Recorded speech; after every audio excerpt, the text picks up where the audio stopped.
आज तक exam start. हाँ चलो टाटा, बेस्ट ऑफ लक। ছেলের আজকে পিটি1 এক্সাম। ছেলে স্কুলে বেরিয়ে গেল। চলো দেখি ঘরটা কি করে গেছে। এ বাবা, কই নেই। চলো আস্তে আস্তে কাজে লেগে পড়ি।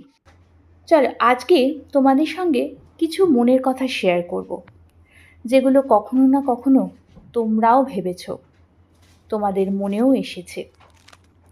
আচ্ছা, সোসাইটির এত প্রেশার আমরা কেন নেব? যখন বিয়ে হয়নি, কবে বিয়ে হবে কবে বিয়ে হবে তার একটা প্রেশার। বিয়ে যদি বা হলো, বাচ্চা কবে হবে, তাড়াতাড়ি বাচ্চা নিয়ে নেওয়াটা খুব দরকার। আচ্ছা তাও নয় হলো, সি সেকশন নাকি নর্মাল ডেলিভারি? যদি সি সেকশন হয়েছে তাহলে কিছু দল মহিলা চলে আসবেন এবং তারা আপনাকে জ্ঞান দিতে শুরু করবে, আমরা অনেক কষ্ট করে সন্তান জন্ম দিয়েছি, এখনকার মেয়েরা তো কষ্ট কি তারা বোঝেই না। আরে আপনারা কষ্ট করেছেন, তাতে আমরা কি করব? সেটার জন্য তো আমরা দায়ী নই।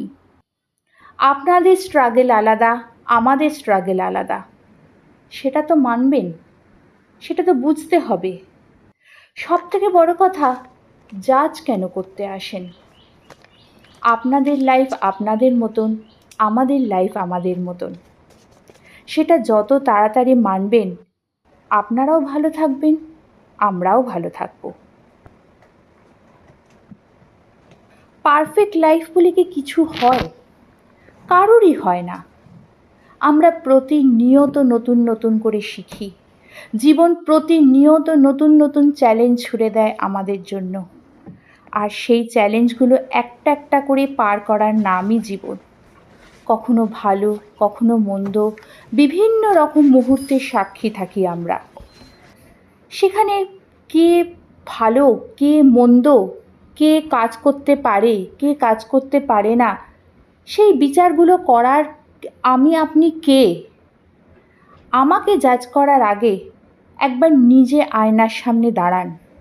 আপনি নিজে কি পারফেক্ট? আপনার কি কোনো দোষ নেই? নিশ্চয়ই আছে। সেটার ওপর কাজ করুন। আমার লাইফে কি চলছে দূরবীন দিয়ে দেখার কোনো প্রয়োজন নেই, কারণ আমার সমস্যাগুলো আমাকেই হ্যান্ডেল করতে হবে। তখন তো আপনি আসবেন না। বা উল্টো করেও বলতে পারি, যখন আমার লাইফে ভালো কিছু চলবে তখনও কিন্তু মিষ্টির হাঁড়িটা আমি আপনার বাড়িতে পাঠাবো না। জোকস অ্যাপার্ট, নিজেরা সবাই ভালো থাকুক, দেখবে লাইফ